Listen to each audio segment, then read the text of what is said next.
ప్రియమైన దేవుని పిల్లలారా,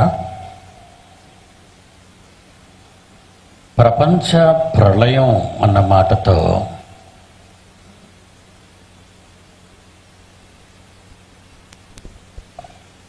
అమెరికా, యూరోప్ దేశాలు, ప్రపంచంలోని అనేక దేశాలు, కడక భారతదేశం కూడా, ఇందులో ఉన్న మీడియా వాళ్ళు, అలాగే మన ఆంధ్ర రాష్ట్రంలో ఉన్న టీవీ ఛానల్స్, న్యూస్ ఛానల్స్, ఒక TV9, ఒక TV5, ఒక iNews, ఒక జెమిని, ఒక తేజ, ఒక ETV2, ఇలా పుట్టగొడుగుల్లా పుట్టుకొస్తున్న ఎన్నో టీవీ ఛానల్స్ ఈరోజు మన రాష్ట్రంలో ఉన్నాయి. వాళ్ళందరూ 2012 డిసెంబర్ 21కి యుగాంతం అయిపోతుందని మార్చి నెల నుంచి ఈ సంవత్సరం వదలగొడుతున్నారు.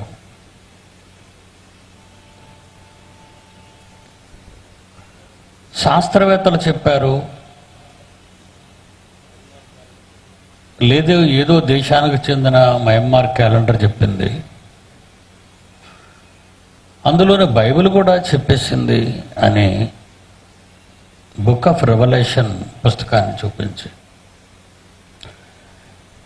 ప్రపంచం నాశనం అయిపోతుంది అన్నారు. 2012 డిసెంబర్ 21. ఏమండి, వెంటనే నేను సవాలు విసిరాను. వెంటనే సవాలు విసిరాను ఈ మీడియాకి. చూశారు కదా సవాల్ ఎలాగుందో. కొన్ని మీరు ఏమైనా న్యూస్లో ఈ టీవీ వాళ్ళు 9 వాళ్ళు కానివ్వండి, 1 వాళ్ళు కానివ్వండి, 2 వాళ్ళు కానివ్వండి, ఈ ఛానల్స్ వాళ్ళు ఎవరైనా పిడి సుందరరావు గారు బైబిల్ ప్రకారంగా 2012 డిసెంబర్ 21 యుగాంతం కాదంటున్నాడు ఆయన అని ఆయన కౌంటర్ వేస్తున్నారు దీని మీద అని చెప్పారా? ఏమండి, ప్రతి చోట ఈ సవాల్ని ఎందుకు వేస్తున్నామంటే వాడు చెప్పటం లేదు. టీవీ వాళ్ళు ఎందుకు చెప్పాలి? బైబిల్ గొప్పదని చెప్పాలి కదా. సవాల్లోనూ నేనేమన్నా జరగదు అన్నాను. జరగదు అన్నప్పుడు మరి అది వెంటనే ప్రకటించాలి. కౌంటర్ కదా నేను వేసింది. వాళ్ళు ప్రకటించిన ప్రకటనలు తప్పు అని చాలా సౌమ్యంగా నేను అన్నట్టుగా లేదు కదా, చాలా రఫ్గా మాట్లాడాను. రఫ్గా ఎందుకు మాట్లాడానని మీరు అనుకుంటున్నారా? వాళ్ళకి రోషం వస్తుందని, పౌరుషం వస్తుందని,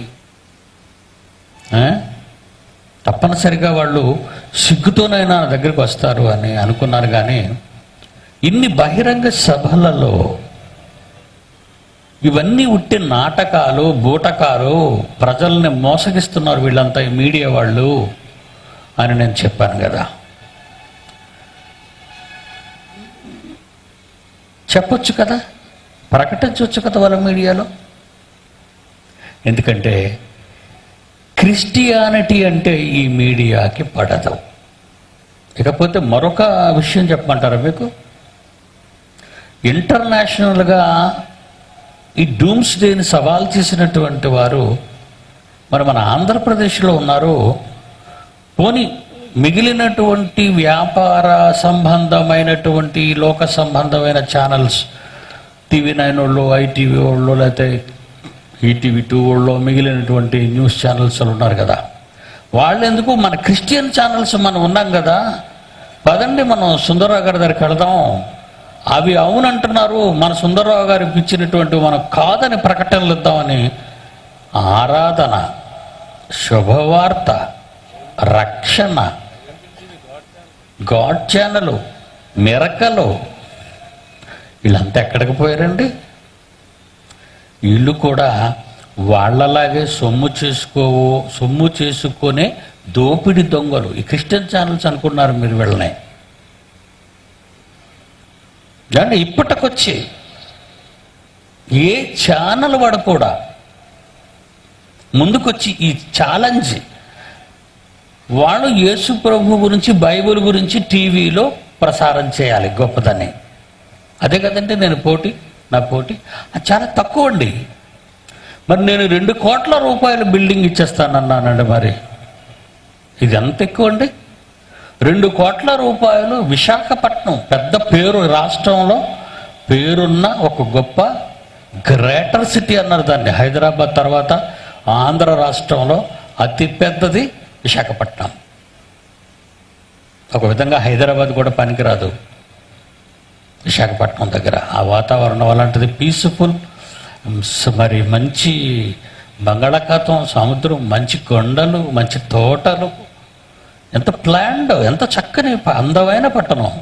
అలాంటి పట్టణంలో 2 కోట్ల రూపాయలతో కట్టిన బిల్డింగ్ ఎక్కడుందనుకున్నారు? నేషనల్ హైవే పక్కనే ఉంది. వాడు పెద్ద స్టూడియో కట్టేసుకోవచ్చు అక్కడ. స్టూడియో వాళ్ళు ఎవరైనా 2 కోట్ల రూపాయల భవనాన్ని నేను ఇచ్చేస్తాను అని అన్నాను ఫ్రీగా. నేను ఓడిపోతే వదిలేస్తాను. ఏమంటే ఇప్పుడు నేను గెలిస్తే వాళ్ళ స్టూడియో రాసిమ్మన్నానండి నేను. ఆ TV9 వాడి స్టూడియో కానీ, ETV2 వాడి స్టూడియో కానీ, ITV వాడి స్టూడియో కానీ, వీళ్ళ స్టూడియోలు రాసిమ్మన్నానా?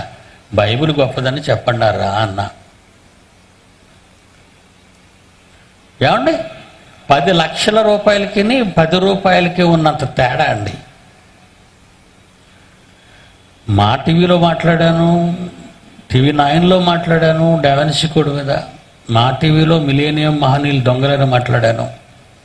TV9లో ఏమండి మరి డావెన్సీ కోడ్ సవాలన్నాను. TV5లో ప్రపంచ దేశాల భవిష్యత్తు మాట్లాడాను. అప్పుడు ఎంత తీసుకున్నారో తెలుసండి? ఒక ఎపిసోడ్కి ఒక 50,000 నుంచి 1,15,000 రూపాయలు అడిగారండి. 27 మినిట్స్, 27 నిమిషాలకి 50,000 నుంచి 1,15,000 రూపాయల వరకు అడిగారు. ఏమంటే నేను చెప్పే మాటలు ఏమైనా తప్పుగా ఉన్నాయా అండి? ప్రపంచానికి మెలకువ నేర్పించి ది బెటర్ సొసైటీకి సంబంధించిన సమాజాన్ని బాగు చేయాలంటే ఏం చేయాలి? ఎక్కడ పొరపాటు జరుగుతుంది? అసలు మార్పు అనేది ఎక్కడి నుంచి ప్రారంభం కావాలి అంటున్నానే. అంటే అదే కదండి నేను చెప్పేది. ఇప్పుడు బెటర్ సొసైటీ ముసుగులో ఈ టీవీ ఛానల్స్ అన్నీ ఏం చేస్తున్నాయండి? Mid night masala, dance baby dance, ఏమండి ఆట కావాలా పాట కావాలా, పట్టుకుంటే పట్టు చీర, ఏమండి. ఇక ఈ న్యూస్ మీడియా వాళ్ళు ఏం చేస్తారు తెలుసండి? కెమెరాలు పట్టుకొని ఆ సినిమా యాక్టర్ల చుట్టూ తిరుగుతారు. వాళ్ళు పెద్ద దోపిడి దొంగలాళ్ళు. ఏమండి అవునా కదా చెప్పండి? ఒక సినిమా వేయాలంటే ఒక్కొక్కడికి 3 కోట్లు 4 కోట్లు 5 కోట్లు ఇవ్వాలటండి. నేను విని ఆశ్చర్యపోయాను. ఇంతకీ 2 అవర్స్ ఈ సినిమాలో నిజంగా హీరో నటన ఒక అర్ధగంట కంటే ఎక్కువ ఉండదు, లేదా 30 గంట, అంతే కదండి. మన కళామ తల్లికి సేవ చేస్తున్నాం. ఫిల్మ్ ఇండస్ట్రీ ఒకప్పుడు నాటకాలు పెద్దాపురం వేసేవారు, భోగం వాళ్ళు అనేవారు వెళ్ళినాయి. అక్కినేని నాగేశ్వరరావు అని ఈరోజు మధ్య రిటైర్ అయిపోయాడు మన తెలుగు ఫీల్డ్లో. ఆడదాని వేషం ఇచ్చేవారు పాపం, మగాడి వేషం ఇవ్వక. అప్పుడు వీధి నాటకాలు వేసుకునేవారు వీళ్ళంతా, నాటకాల బృందం. అంతే కదండి. వీళ్ళని ఏమనేవారు? Drama dress troupe. ఇప్పుడు ఇది ఏమైపోయిందండి? ఫిల్ము ఇండస్ట్రీయా, కర్మాగారమా, పరిశ్రమ.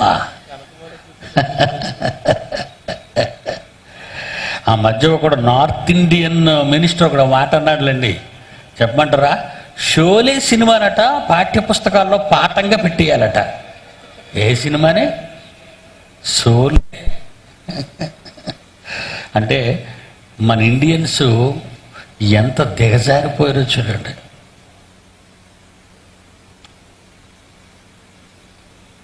ఒక మ్యూజిక్ డైరెక్టర్ వాడు పాఠాల్లో పెట్టాలంటాడు. ఒక రచయిత వాడి కథను పాటల్లో పెట్టాలంటాడు ఒక ప్రొడ్యూసరు, వాడు సినిమాని పాఠాల్లో పెట్టాలంటాడు. ఇదంతా ఏంటంటే ఫిల్మ్ ఇండస్ట్రీ. అబ్బో, చాలా పెద్ద పెద్ద పెద్ద పథకమే వేశారు వీళ్ళంతా. ఏమంటే నా కుమారుడు సునీల్ మాట్లాడుతూ, ఒక్కొక్క యాక్టర్ దగ్గర ఎంత ఉందనుకుంటున్నారు మీరు? 100 కోట్లు 1000 కోట్లేనండి. సూపర్ స్టార్లు, మెగాస్టార్లు, ఈ స్టార్లు ఆ స్టార్లు అని పిలువబడతారు చూసారా? పీపుల్ స్టార్ అట, రెబల్ స్టార్ అట, మున్సిపాలిటీ స్టార్ అట, రకరకాల స్టార్లు ఉన్నారు వీళ్ళు. అంటే వీళ్ళ దగ్గర 100,000 కోట్ల రూపాయలు ఉన్నాయండి వీళ్ళ దగ్గర. పాపం మన కర్నూలు వాసులకు విపత్తు సంభవించింది కదా, మీరంతా తెలుసు. వీళ్ళంతా స్టార్ నైట్ అనే ఒక ప్రోగ్రాం పెట్టారండి. ఈ ప్రోగ్రాం నేను రిలీజ్ చేస్తానని టీవీ నైనోడు వచ్చాడు, గెంతుకొని అక్కడికి. టీవీ నైనోడు ప్రసారం చేశాడు. ఏమండి, ఇంతకీ వీళ్ళు కలెక్ట్ చేసిన సొమ్ము ఎంతనైనా సునీల్? 5 కోట్లండి. వచ్చిన వాళ్ళు ఎవరు ప్రోగ్రాంకి? అంతా కోటీశ్వర్లు. అందులో మన సీఎం గారు కూడా దివ్యమంగళ రూపాన్ని చూపించాడు అక్కడికి వెళ్ళి. ఎవరు? రోషయ్య గారు. ఏమండి, ఏంటండి బాబు నేను ఇలా మాట్లాడుతున్నా అనుకుంటున్నారా? సమాజానికి సత్యం చెప్పాలి. సమాజానికి ఏం చెప్పాలి? వాక్యం. సత్యం అంటే ఏమనుకున్నారు? వాక్యం. ఇంతకీ దండింది ఎంత? వచ్చిన వాళ్ళంతా లక్షాధికారులే టికెట్ కొనుక్కొని. దండిన సొమ్ము ఎంత? 5 కోట్లు. అక్కడ కనిపించిన వాళ్ళంతా సినిమా స్టార్స్. ఒక సినిమాకి 100 కోట్లు లేక 50 కోట్లు 30 కోట్లు 40 కోట్లు ఖర్చు పెట్టి సినిమా తీసే ప్రొడ్యూసర్లు, అందులో నటించే యాక్టర్లు, పిల్ల యాక్టర్లు, పెద్ద యాక్టర్లు, మ్యూజిక్ డైరెక్టర్లు, డ్యాన్స్ డైరెక్టర్లు అందరూ వచ్చారు. అందరూ వచ్చి మొత్తం ఇచ్చిందంతా ప్రజలకి, పాపం కర్నూలులో వరద బాధితులకి 5 కోట్ల 5 కోట్ల. దేవుని పిల్ల వీళ్ళ చుట్టూ మీడియా వాళ్ళు కెమెరా పట్టుకుని తిరుగుతారండి. సినిమా వార్తలు. ఇది అవసరమా అండి? అవసరమా? సినిమా వార్తల్లో ఎలాంటి సినిమాలు పతాక స్థాయికి వచ్చాయండి? ఒకటి చెప్పండి. ఇడియట్, మరొకటి పోకిరి, మరొకటి దేశానికే ముదురు, మరొకటి ఖతర్నాక్, మరొకటి పోరం బోకు, మరొకటి పోకిరి, మరొకటి కంత్రి, మరొకటి రాస్కెల్, మరొకటి. ఏమండి, ఏమి నీతి పాఠాలండి బాబు. ప్రతివాడి చేతిలో కత్తి, తుపాకీ, నరకటాలు, చంపేటాలు, వైలెన్స్. ఏమండి, చూసారా వీళ్ళ గురించి మీడియా వాళ్ళు ఏం చేస్తారండి? ఓ చెగ చూపించేస్తారండి వీళ్ళ గురించి. ఏమండి ప్రపంచ ప్రజలను భయాభ్రాంతులు చేసే ఆ హాలీవుడ్, ఆ డర్టీ ఫెలో యుగాంతం అనే సినిమాకి పునాది వేశాడండి. అసలు హాలీవుడ్లో ప్రారంభమైందండి ఈ చెత్తంతా. హాలీవుడ్లో వాడు ఏం చేశాడంటే, మన దేశంలో మీడియా వాళ్ళు ఎలాగైతే సినిమా యాక్టర్ల చుట్టూ తిరుగుతున్నారో, హాలీవుడ్లో కూడా ఆ న్యూస్ మీడియా వాళ్ళు వాళ్ళ చుట్టూ తిరుగుతుంటారు. తిరిగి ఈ మీడియా వాళ్ళు హాలీవుడ్లో ఉన్నటువంటి ఈ సినిమా తీసే ప్రొడ్యూసర్సు, స్టాఫ్, ఈ హాలీవుడ్లో ఉన్నటువంటి ఈ స్టాఫ్, అక్కడున్న అమెరికాలో ఉన్న మీడియా ఇద్దరు కుమ్మక్కయ్యారండి. కుమ్మక్కయ్యి ఈ దౌర్భాగ్యపు న్యూస్ బయటకు వచ్చేసింది. ఇదండి అసలు కథ. 2012 యుగాంతం అయిపోద్ది. డిసెంబర్ 21 కన్ఫామ్ చేసేయండి మీరు ముందు. ఇది సినిమాకు ముందు వచ్చినటువంటి న్యూస్, మీరు గమనించండి. ఈ సినిమా ప్రపంచవ్యాప్తంగా విడుదలైంది 2012 డిసెంబర్ 21. మన ఇక్కడ కొత్తగూడెంలో కూడా చూసాం వాల్ పోస్టర్. అంటే ప్రతి చిన్న పల్లెకు కూడా ఈ సినిమాని తీసుకువెళ్ళిపోతున్నారంటే ప్రపంచ దేశాలలోని మరి డిస్ట్రిబ్యూటర్స్ ఎంత ఎగబడ్డారో చూడండి వీళ్ళ గురించి. అంటే అప్పటికే ఈ సినిమా నిర్మాతలు కోటాను కోట్ల రూపాయలు సంపాదించేశారండి ఈ సినిమా తీసి. సినిమా సంగతి దేవుడు ఎరగండి. ఇప్పుడు చాలామందికి బెంగ పట్టేసిందండి. ఇప్పుడు నేను దిగానండి రోడ్డు మీదకి, కారు ఎక్కడానికి వచ్చాను. ఇద్దరు బాబులు మరి రమ్మన్నాను వాళ్ళే, ఇద్దరు పిల్లల్ని అడిగాను, సార్ నమస్కారం సార్. ఏంటి నాయనా అన్న. సార్ ఎందుకు యుగాంతం జరుగుతుందంటారా అంటే, నా ఫోటో చూసుంటాడు ఇక్కడ ఈ పోస్టర్లోను. నువ్వు రా నాయన. ఎంతసేపు అన్నాడు. 1 అవరే బాబు, ఎక్కువ ఉండదు, నువ్వు రా అన్నాను. బాబు చెప్పండి సార్ అన్నాడు. జరగదు నాయన. అమ్మయ్యా అన్నాడు. అంటే బెంగతో ఉన్నాడు అన్నమాట. ఎంతవరకు అయ్య బాబోయ్ అనుకున్నవాడు మా అమ్మకు నాన్న, అమ్మ, అయ్యా అంటే అర్థం. అమ్మయ్యా అంటే అమ్మయ్యా, బతికారు, అమ్మ నాన్న బతికారు, నేను బతికాను. దేవుని పిల్లలారా, ఈ న్యూస్ మీడియా వాళ్ళు ఏం చేయాలి ఇప్పుడు మీరు చెప్పండి. ఏమండి, ఈ న్యూస్ మీడియా వాళ్ళు ఏం చేయాలి? ఈ విషయాన్ని శాస్త్రవేత్తలు చెబితే కానీ నమ్మరండి వీళ్ళు. ఏంది, శాస్త్రవేత్తలు చెబితే కానీ నమ్మరు. గొడ్డు కషాయుడిని నమ్ముతుందట. ఏమండి, గొడ్డు కషాయుడిని నమ్మినట్టు వీళ్ళు కూడా శాస్త్రవేత్తలు చెప్పిందే నమ్ముతున్నారు. చోట ఇన్ఫర్మేషన్ మరి మీకు చదివి వినిపిస్తాను. ప్రపంచమంతా భయపడుతున్నట్లుగా ఏమీ కాదని, 2012లో ప్రళయం సంభవించదని నాసా శాస్త్రవేత్తలు స్పష్టం చేస్తున్నారు. నకిలీ సైన్స్ వెబ్సైట్లతో పాటు ప్రజల బలహీనతలను సొమ్ము చేసుకుందామనుకుంటున్న కొందరి స్వార్థపూరిత యోచనే ఈ కాస్మోఫోబియాకు కారణమని నాసా శాస్త్రవేత్త డేవిడ్ మోరిసన్ చెబుతున్నారు.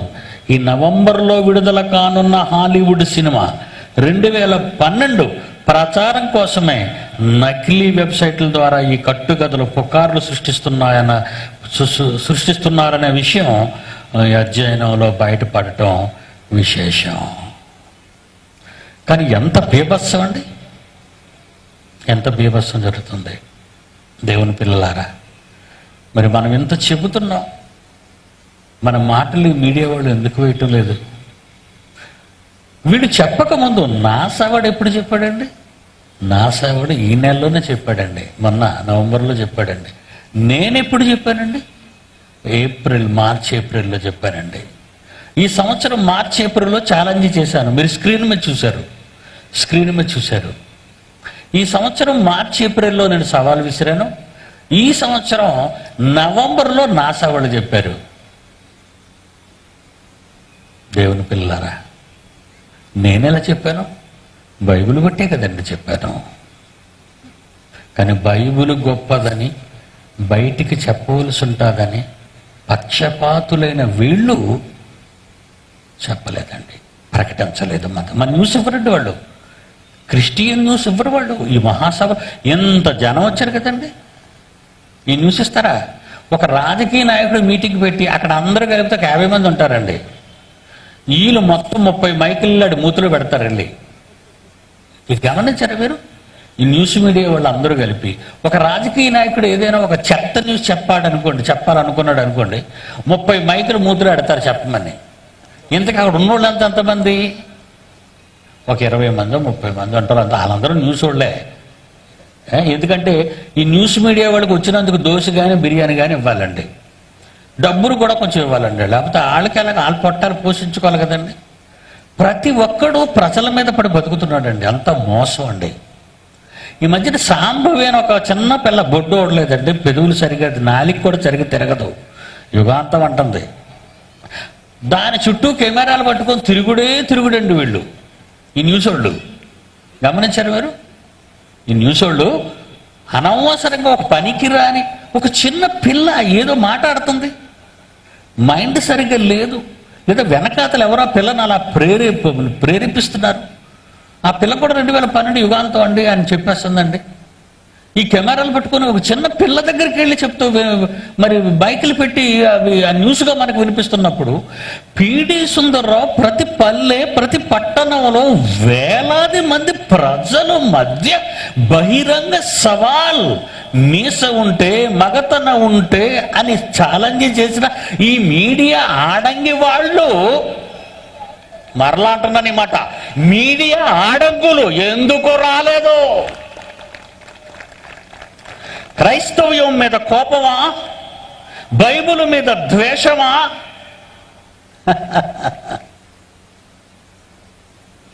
ఎవడో ఒక డర్టీ ఫెలో డావెన్సీ గాడు అండి వాడు 15వ శతాబ్దంలో పుట్టాడండి వాడు. 1500 సంవత్సరంలో క్రీస్తు తర్వాత 1500 సంవత్సరాల తర్వాత పుట్టిన ఈ డర్టీ ఫెలో డావెన్సీ గాడు బొమ్మలు వేసుకునేవాడండి. ఆఫ్టర్ ఆల్ ఒక చిత్రకారుడు అండి వాడు. యేసు ప్రభు రొట్టె ద్రాక్షరసం తీసుకున్న దగ్గర ఒక ఫోటోలు ఇప్పటి వరకు మనకు అమ్ముతున్నారు. ఆ ఫోటోలో యేసు ప్రభువును రొమ్మును ఆనుకున్నట్టుగా ఒక ఆయన ఉంటాడండి. యూదులు జుట్టు పెంచుకుంటారు కదండి. యూదుల ఆచారం ప్రకారంగా వాళ్ళు జుట్టు కత్తిరించుకోరు, అందరికీ జుట్టు ఉంటుంది. ఆ రోజు యోహాను గారు యేసు ప్రభు ప్రక్కన కూర్చున్న దాఖలాలు మనకున్నాయి. ఎందుకంటే ఆయన రొమ్మును ఆనుకున్నవాడు ఆయనే కనుక. ఆ ప్రభు ఆయన రక్తాన్ని, ఆయన మాంసానికి బదులుగా పస్కాను ఆచరించే సమయాన్న ఆయనది చేస్తున్న ప్రోగ్రామును ఫోటోలో వాడు ఆర్ట్ గీశాడు. ఆ ఆర్ట్లో ఈ యోహాను గారు జబదయి కుమారుల్లో ఒకడు, యాకోబు యోహాన్ అని అన్నదమ్ములు ఉన్నారు కదా, ఆ యోహాను గారు సువార్తను రాసిన ఆయనే, సువార్తను రాసిన వాడు ఆయనే, 3 పత్రికలు రాసిన ఆయనే, ప్రపంచ ప్రకటన గ్రంథాన్ని రాసినటువంటి ఆయనే. ఆయన చేరబడితే వీడి కోడులో ఏం దొరికిందట? ఎప్పుడు ఆళ్ళున్నది 1వ శతాబ్దంలో, ఈ దరిద్రుడు ఉన్నది 1500 సంవత్సరాల తర్వాత ఈ శతాబ్దంలో. వీడేదో ఆ బొమ్మను చూసి కోడ్ రాసి, యేసు ప్రభువు పక్కన కూర్చున్నవాడు ఆడ మనిషి, ఈయనకి ఆమెతో లైంగిక సంబంధం ఉంది, అదండి కోడ్, డావెన్సీ కోడ్. అది నిజమా అండి? వాడు నిజమా అండి? నేను టీవీ నైట్లో మీరు చూశారు కదా, వాడి గురించి చెప్పాను. ఈ డావెన్సీ అనేవాడు చర్చికి వెళ్ళేవాడు. అప్పుడు టీవీ నైన్లో మాట్లాడాను, ఆ సీడీలు కూడా మీకు అక్కడ ఉన్నాయి, కావలిస్తే కొనుక్కోండి. ఈ డావెన్సీ అనేవాడు ఒక మగ మోడలకు మరిగాడు. మళ్ళీ ఆ దరిద్రులు టీవీ నైన్లోనే మాట్లాడాను మళ్ళీ ఇది. ఎందుకంటే డబ్బులు కావాలి వాళ్ళకి. ఆయన తిడతావా? డబ్బులి. నువ్వు స్పీడ్ సుందరం తిడతావా? డబ్బులి. వాడిని చూపించి నన్ను తిట్టిస్తాడు, నన్ను చూపించి వాడిని తిట్టిస్తాడు. అంటే వీళ్ళు ఎవరన్నమాట? వీళ్ళు తంటాల మారుళ్ళు టైప్ అండి వీళ్ళు. ఒకడు పిన్ కౌంటర్ అంటాడు. ఈ మధ్య ఈడో కొంచెం తోకజాడుతున్నాడు అడ్డంగా. ఏమంటే ఐ న్యూస్ వాడు. ఏమంటే న్యూస్ మీడియాని ఎవరైనా ఇలా మాట్లాడతారా? పిడి సుందర్రావు తప్ప. ఈ దేశంలో ప్రధాని కూడా మీడియా గురించి మాట్లాడకూడదు. ఈ దేశం పరిపాలిస్తున్న ప్రెసిడెంట్ ఆఫ్ ఇండియా కూడా మాట్లాడకూడదు మీడియాని. మీడియా అంటే భయం. ఈ మంత్రులకు భయం, ఈ ఎమ్మెల్యేలకు భయం, ఈ ఎంపీలకు భయం, ఈ రాజకీయ నాయకులకు భయం. పిడి సుందర్రావు అంటే మీడియాకి సింహ స్వప్నం.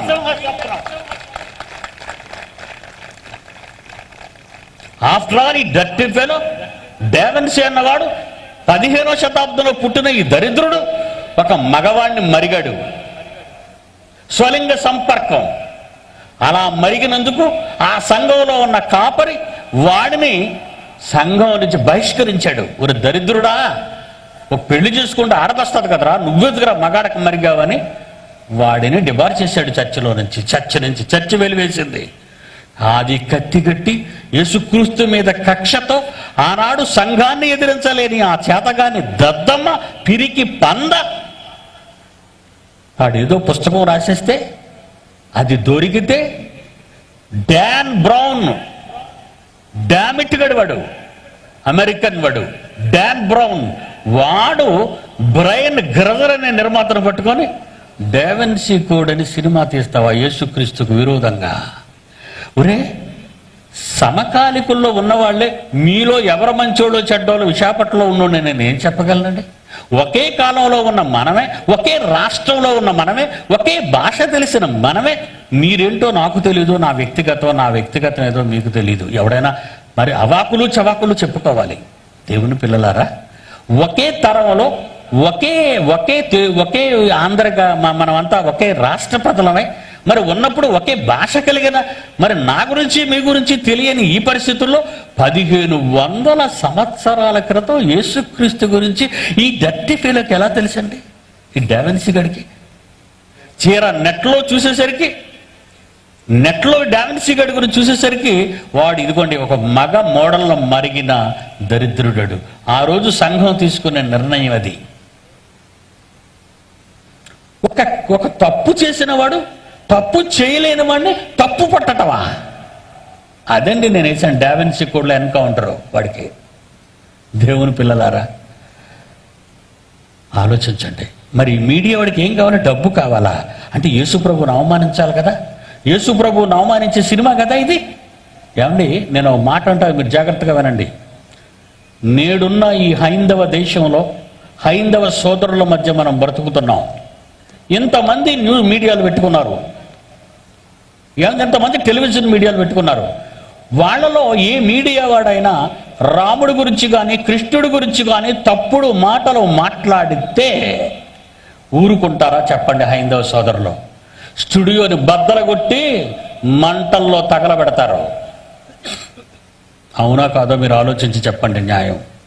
ఓకే, అలాగే అల్లాను కానీ ఖురాన్ కానీ ప్రవక్త మహమ్మద్ను కానీ ఈ మీడియా చేత కానీ సన్నాసులు, మరలా అడుగుతున్న అంటున్నా ఈ సన్నాసుల్ని, ఈ మీడియా సన్నాసులు ఎవరైనా అల్లా గురించి కానీ ఖురాన్ గురించి కానీ మహమ్మద్ ప్రవక్త గురించి కానీ తప్పుగా మాట్లాడితే పేల్చేస్తారు ఆ స్టూడియోని. ఇంతకీ చవకగా దొరుకున్న వాళ్ళు ఎవరు? క్రైస్తవులు. మన బలహీనత తెలిసండి వాళ్ళకి. మనం ఎలాంటి వాళ్ళవి? యెహోవా ఈరే, అంతా ప్రార్థన చేయవలెను, దేవుడు చూచుకొనును, మనము ప్రార్థించవలను బిడ్డ, ప్రార్థించవలను, సొమ్ము చేసుకొనవలను.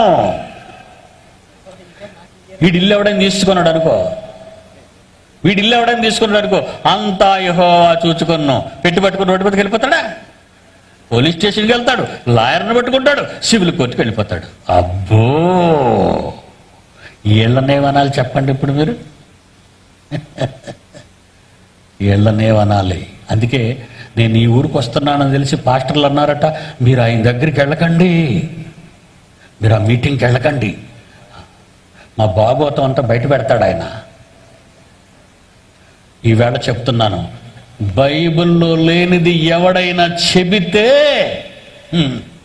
మట్టేయండి, పర్వాలేదు, అట్టే. ఇలాంటి వాళ్ళండి, ఇలాంటి వాళ్ళేనండి వీళ్ళు. ఇలాంటి వాళ్ళు ఉండబట్టే క్రైస్తవ్యం ఈరోజు కుక్కల చింపిన విస్తరగా మారిపోయింది. విదేశీ మతం అన్నాడు అందుకే దీన్ని, విదేశీ పుస్తకం అన్నారు అందుకే దీన్ని. మనలో చేవ ఎక్కడుందో చెప్పండి? పిడి సుందర్రావు 20వ శతాబ్దంలో పుట్టబట్టే అసలు బైబిల్ ఏంటో, బైబిల్ గొప్పతనం ఏంటో, అసలు యేసు మాటల్లో ఉన్న గొప్పతనం ఏంటో, బైబిల్ గురించి కానీ ప్రభువు గురించి కానీ ఎవడైనా, ప్రధాని కానీ ప్రెసిడెంట్ ఆఫ్ ఇండియా కానీ ప్రభుత్వం కానీ యేసు జోలుకొస్తే పిడి సుందర్రావు సహించడం. ఎంత ధైర్యం మీకెక్కడి నుంచి వచ్చిందని మీరు అనుకుంటున్నారా? ఎంత ధైర్యం మీకెందుకు, మీకు ఎలాగొచ్చింది? అలా ఏలియాకి రాలేదా? ఆనాడు ఎలీషాకు రాలేదా? ఆ రాజు దావీదుకు రాలేదా? ఆ రాజు శాంసన్కు రాలేదా? మహాబల పరాక్రమవంతులుగా ప్రభుత్వాలను ఎదిరించి నిలబడిన మహా వీరుల జాతకాలు మీ చేతిలో ఉన్న బైబిల్లో ఉన్నాయే. యెహెజ్కేలు గ్రంథం 23వ అధ్యాయము, యెహెజ్కేలు గ్రంథం 21వ అధ్యాయము 12. యెహెజ్కేలు గ్రంథం 21వ అధ్యాయము 12వ వచనం. నరపుత్రుడా అంగలార్చు, కేకలు వేయి, అది నా ప్రజల మీదకి, ఇశ్రాయేలీయులను పరిపాలిస్తున్న ప్రధానులు అనుకున్న మీసాలు మెలేస్తున్న ప్రభుత్వం మీదకి వచ్చుచున్నది. ఖడ్గ భయము నా జనులకు తటస్థించింది కనుక నువ్వు తొడచరుచు అన్నాడు. చూడండి అక్కడ, నువ్వు తొడచరుచు, క్రైస్తవ వీరా తొడచరుచు అన్నాడు. 1/2 కేజీ మాంసం తొడలో ఉండదు, పెట్టుడు మీసాలు, కట్టుడు జుట్టు, తొడగొట్టేస్తాడు మాటికి, ప్రతివాడు తొడగొట్టేటమే. ఈ తొడగొట్టమండం ఎక్కడుందో చూసారా? ఇప్పుడు పిడి సుందర్రావు గారు ఏంటంటే బాబు అలా మాట్లాడతాం, మరి ఎలా మాట్లాడమంట? యెహోవా ఈరి ప్రభువా, డావెన్సీ కూడా చిత్రం రాకుండా చూడు తండ్రి, నేను మాత్రం బయటికి వెళ్ళను ప్రభువా, నా ఒంటి మీద ఈగ వాలకూడదు.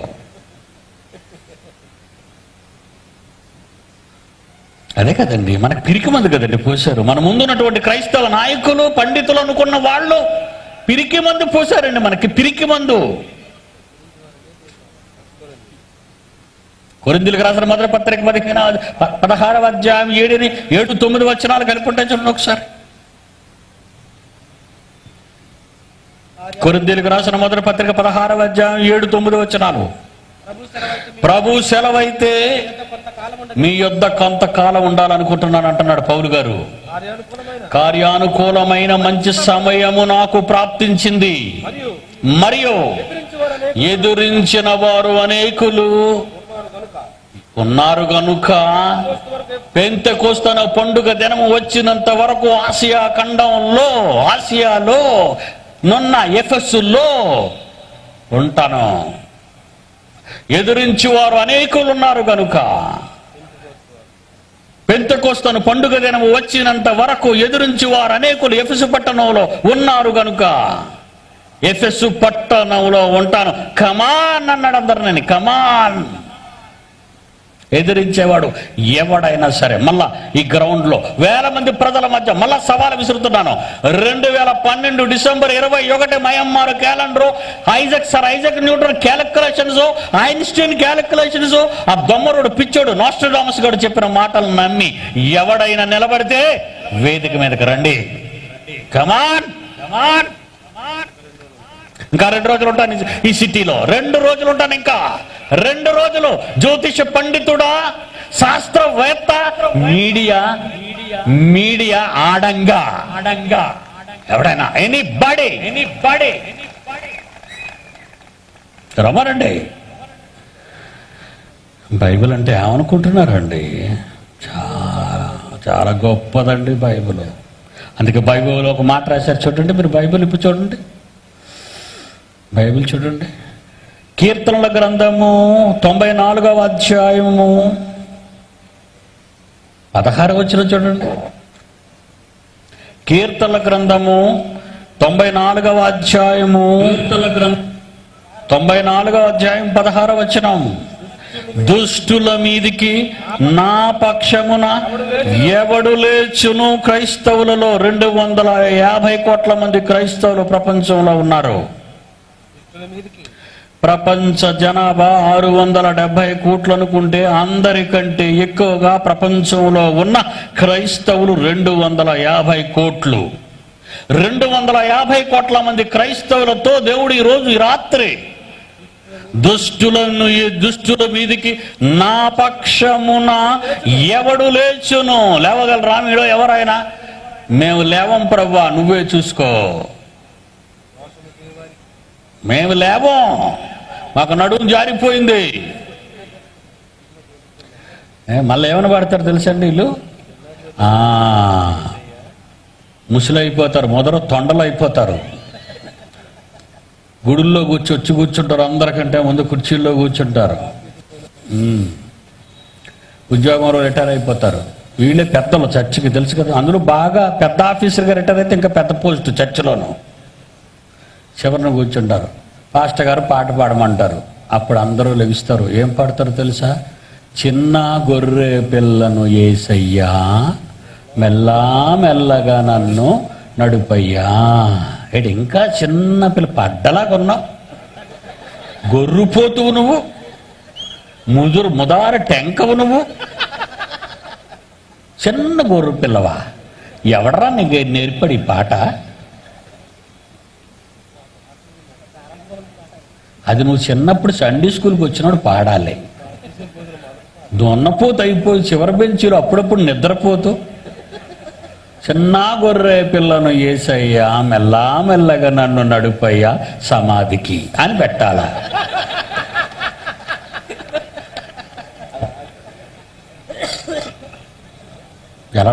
ఇలాంటి పాటలు పాడుకున్నోళ్ళు వీళ్ళేవి యుద్ధం చేస్తారండి?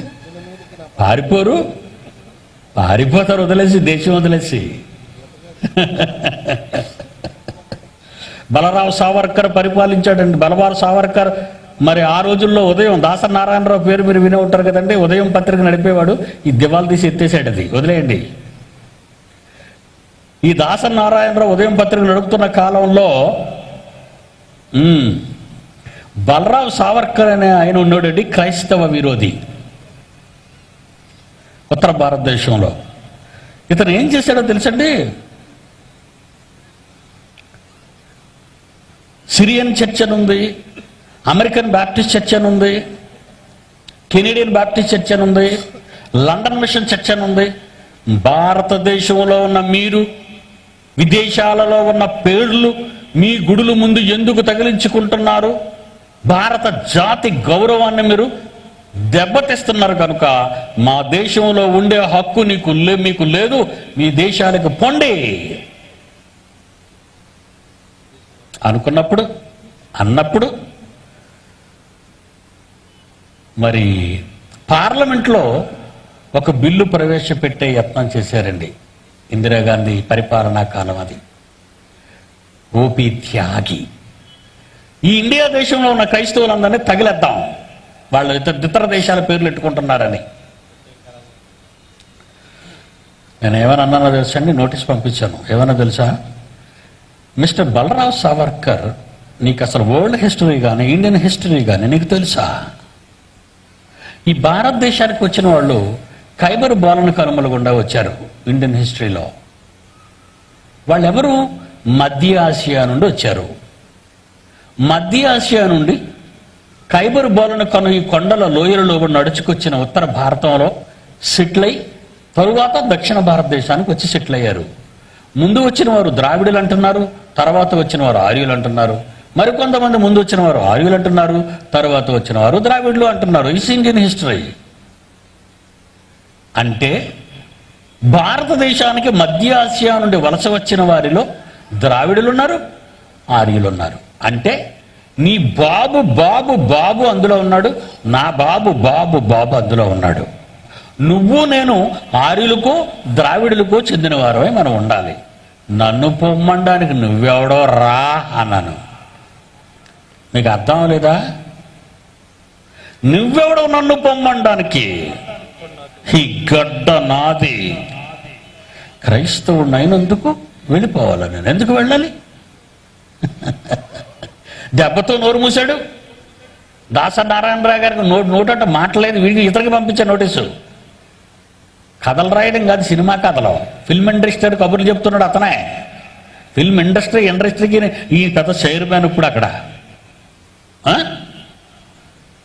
నెట్ ప్రపంచం అంతా వెళ్తుంది. ఇప్పుడు మీరు ఏమనుకుంటారు? కొత్తగూడెంలో ఈ జరుగుతున్న ఈ సభలు ప్రపంచ దేశాల్లో ఉన్నవాళ్ళు, తెలుగు తెలిసిన ప్రతివాడు చూస్తున్నాడు ఇప్పుడు నెట్.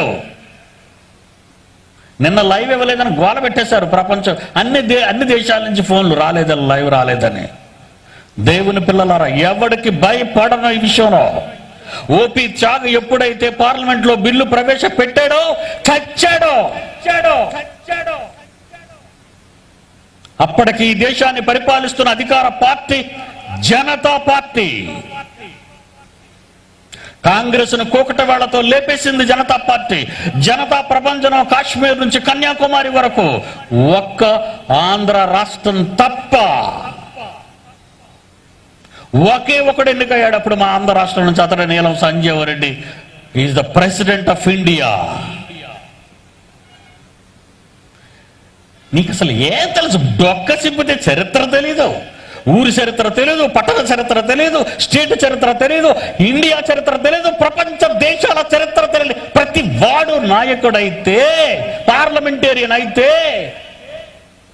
ఖబర్దార్ బైబిల్ జోలికి వస్తే. అలా శాసించేవాడు ఎవడైనా ఉన్నాడండి దేశంలో? క్రైస్తవుడు. ఒబామా అధికారంకి వచ్చాడండి. వీడెవడు అనుకున్నారు? అమెరికా ప్రెసిడెంట్ అధికారానికి వచ్చాడు. అధికారానికి రాగానే అలా ఏం చేశాడు? ప్రమాణ స్వీకారం చూశారు కదా, బైబిల్ను చేతికిచ్చారు. ఎందుకు? గాడ్ బ్లెస్డ్ అమెరికా అని చెత్త మాటలు చెప్పుకున్న డర్టీ ఫెలోస్ అండి వాళ్ళు. ఇలా బైబిల్ ఇచ్చాడు. అప్పుడు బైబిల్ మీద చేసి ప్రమాణం చేశాడు ప్రెసిడెంట్ ఆఫ్ అమెరికాగా. అప్పుడు సంతకం చేశాడు మొదటి ఫైల్ మీద. ఏమన్నా తెలుసా? ఇక అమెరికన్స్ అబార్షన్ చేసుకోవటం చట్టబద్ధం చేస్తున్నాను అని సంతకం పెట్టాడు. రాజశేఖర్ రెడ్డి గారు ప్రమాణ స్వీకారం చేస్తూ రైతులకి ఉచిత విద్యుత్ ఇస్తానని ఆయన సంతకం చేశాడు. ఇది బాగుంది కదండి. ఇది ₹2 బియ్యం, రైతులు రుణాలు తీర్చటం, వెరీ గుడ్. మరి ఇతనేటంటే ఇలా దాని మీద సంతకం పెట్టాడు. అబార్షన్ చేసుకోవచ్చా? గర్భఫలము దేవుడిచ్చు బహుమానం అని దేవుడు రాస్తే, మీ పిల్లలను ప్రభు యొక్క శిక్షలో, భయంలో, బైబిల్లో, బోధలో పెంచమని వ్రాస్తే, దేవుడు నీకు ఇచ్చిన ఈ గర్భఫలాన్ని తీసేస్తావా? చంపేస్తావా? ఎవడరాను నల్ల వెధవా? క్రైస్తవుడు నన్ను చెప్పుకొని గాడ్ బ్లెస్డ్ అమెరికా అంటూ పిల్లల్ని కడుపులో చంపమని హంతకుడా నీకెవడరా ఓటేసి గెలిపించాడు? చెడిపోయిందిరా అమెరికా, చెడిపోయింది. అమెరికా చెడిపోయింది కనుకనే అలాంటి చట్టాలు అడిగింది. భారతదేశం ఇంకా చెడలేదు. భారతదేశం ఇంకా చెడలేదు. ఆ గొప్పతనం, ఆ గౌరవానికి ఇప్పటి వరకు ఈ దేశానికి ఉంది. ఇక ముందు అలాంటి దౌర్భాగ్యులు ఈ దేశంలో పుడితే ఇక్కడ కూడా అదే చేస్తారు. పుట్టిన బిడ్డను చంపేయమంటావా? పుట్టబోయే బిడ్డను చంపేయమంటావా? ఇక్కడ కూడా ఎంటర్ అవుతున్నాయండి నెమ్మదిగా. ఐఫుల్ వాడియండి, కడుపు వస్తే తీసేయండి. ఇక్కడ కూడా వచ్చింది ఈ రోగం. ఎంత దారుణం అండి. ఏమండి, ఈ దేశం తప్పు చేస్తే దేశాన్ని దండించాలి, తప్పదు. ఎక్కడో అమెరికా తప్పు చేస్తే బాహాటంగా ప్రపంచవ్యాప్తంగా వెళ్తున్నాయి నెట్. ఈరోజు అమెరికన్స్ చెప్పాలి, వాడు ప్రెసిడెంట్ ఆఫ్ అమెరికా అయినా ఖబర్దార్ అని ప్రెసిడెంట్ని హెచ్చరించే బోధకుడేడి అమెరికాలో. ఇడు తెల్లగా ఉన్నాడని దొరాడు. ఎవరన్నాడు? ఆడు దొరని నువ్వు అంటున్నావు. దౌర్భాగ్యులందరూ ఇండియా దేశం వచ్చి ఓ ప్రసంగాలు చూపించి కోట్ల రూపాయలు ఖర్చు పెట్టేసి ఎంత రభస్ చేస్తున్నారండి. వాడు వచ్చి మనకేం చెప్తారండి బోధ? ఒక అమెరికన్ కానీ, ఒక యూరోపియన్ కానీ, ఒక ఆస్ట్రేలియన్ కానీ, ఒక కెనేడియన్ కానీ ఇండియా వచ్చి మనకు బోధ చేసే అర్హత లేదు వాళ్ళకి. ముందు వాళ్ళ దేశ ప్రజలను హెచ్చరించమనండి, వాళ్ళ దేశ ప్రధానికి బుద్ధి చెప్పమనండి. టోనీ బ్లేర్ ఏమన్నాడు తెలుసా? సభాగర్జన చూడండి. మీరు రాసినవి నాకు చాలా నచ్చాయి, నేను పాటించడానికి ప్రయత్నిస్తానన్నాడు మాజీ ఇంగ్లాండ్ ప్రధాని టోనీ బ్లేయర్. సభాగర్జనలో ఉంది. అలాగే ఆస్ట్రేలియన్ ప్రధాని, మీ మాటలు చాలా బాగున్నాయి, తప్పనిసరిగా థ్యాంక్స్ ఇలాంటి పుస్తకాన్ని మాకు పంపించినందుకు అంటున్నాడు. ప్రపంచ దేశాలు హోరెత్తుతుంటే ఆ దేశంలో పుట్టిన వాళ్ళు వాళ్ళ దేశాన్ని సరిచేసుకోలేని చేతగాని వారు మన దేశం వచ్చి మనకు నేర్పించే బోధ ఏంటి చెప్పండి? అదే చదువుతున్నారు మీరు కీర్తన 94:16. దుష్టుల మీదికి నా పక్షమున ఎవడు లేచును, దోషము చేయు వారికి విరోధముగా నా పక్షమున ఎవడు లేచునని దేవుడి రాత్రి అడుగుచున్నాడు మిమ్మల్ని. సంఘమా, సంఘ నాయకులారా, సంఘ కాపరులారా, ఇలాంటి సభలకు వెళ్ళొద్దని చెప్పటానికి సిగ్గులేదు మీకు? పండాలి. నేరం జరిగిన చోట ఎందుకు ఇలా జరుగుతుందని ఎవరైనా అడిగితే మంత్రుల్ని వాళ్ళు చెప్పే సమాధానం ఏంటో తెలుసా మీకు? చట్టం తన పని చేసుకుంటూ పోతుందని. వీళ్ళకు ఒక చట్టం ఉన్నప్పుడు ఆ చట్టం నేరస్తులను శిక్షించే అధికారము గలదైనప్పుడు లోకాలను కలిగించి ప్రతిరోజు తినడానికి అంత అన్నం పెట్టి పీల్చడానికి ప్రాణవాయువునిచ్చి మహావిశ్వాన్ని కలిగించిన దేవుడు తప్పు చేసిన ఏ దేశాన్నైనా ఎందుకు విడిచిపెడతాడు? ఆలోచించండి. అందుకని అంటున్నాడు, ఒకసారి చెప్పు, అంత్యకాల పిలుపు చివరి గడియ మేలు కొలుపు, ప్రపంచానికి శాసించన్నాడు. శాసించు నాయన, శాసించు, నీ వెనుక నేనున్నాను. నువ్వు తొడచార్చు. అది అమెరికా అయినా, జర్మనీ అయినా, అగ్ర రాజ్యాలలో ఏదైనా తొడకొట్టు నువ్వు ఇండియా నుంచి. ప్రకటన గ్రంథము 2వ అధ్యాయము 27వ వచనం చూడండి ప్రియులారా. ప్రకటన గ్రంథము 2వ అధ్యాయము 26, 27 వచనాలు. నేను నా తండ్రి వలన అధికారము పొందినట్లు జయించుచు అంతము వరకు నా పనులు, దేవుని పనులు చేసిన వానికి జనుల మీద అధికారాన్ని ఇస్తున్నాను. America, Russia, Japan, not only in India, not only in Andhra Pradesh, ప్రపంచ ప్రజల మీద అధికారం ఇస్తున్నాను నీకు. అతడు ఇనుప దండముతో వారిని ఏలుతాడు. వారి కుమ్మరి వాని కుండల వలె పగలగొట్టబడుదురు. కొట్టు అలా చెత కొట్టొక్కొక్కడి నిన్ని. ఇది మీ గురించి రాసిన మాట. మీకు వర్తిస్తుందా ఈరోజు అది? అందుకే అన్నాడు ఆయన, దేవుని దుష్టుల మీదికి నా పక్షమున ఎవడు లేచును? దోషము చేయు వారికి విరోధముగా నా పక్షమున ఎవడు లేచును అని తండ్రి బాధపడుతున్నాడర్రా. నీకు మాట ఇచ్చాడు, ఆదరించే మాట. చెప్పమంటారా? సామెతల గ్రంథం 21వ అధ్యాయం 30వ వచనం. సామెతల గ్రంథం 21వ అధ్యాయం 30వ వచనం. యెహోవాకు విరోధమైన జ్ఞానమైనను వివేచన అయినను ఆలోచన అయినను నిలవదు. 2012 యుగాంతం డిసెంబర్ 21. షటాప్! ఎవడ్రా అన్నదా మాట? బైబిల్లో లేదు. ఎవడోరా డేట్ కన్ఫర్మ్ చేయడానికి? నువ్వెంత, నీ బతుకెంతరా? ఆ డాక్టర్ పాల్ అనేవాడు, వాడు బైబిల్లో ఉందని శాస్త్రవేత్తగా చెప్పాడు. డట్టి పిల్ల, వాడు చచ్చాడు.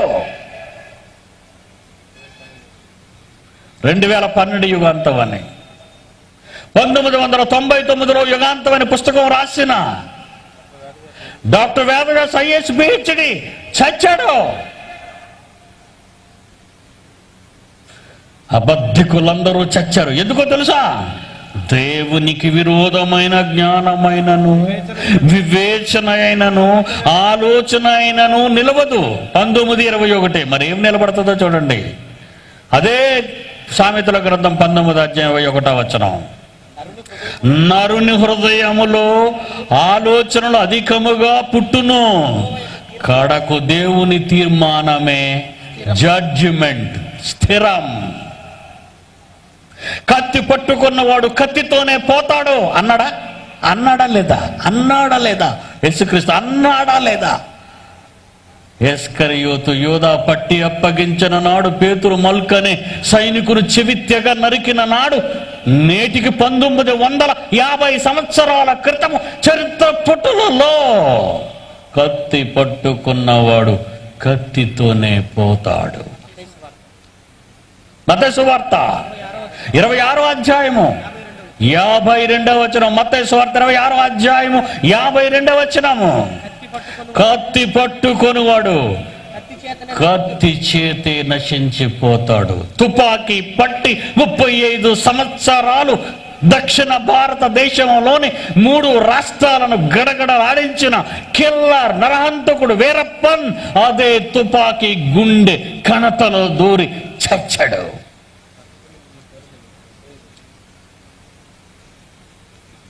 కదా?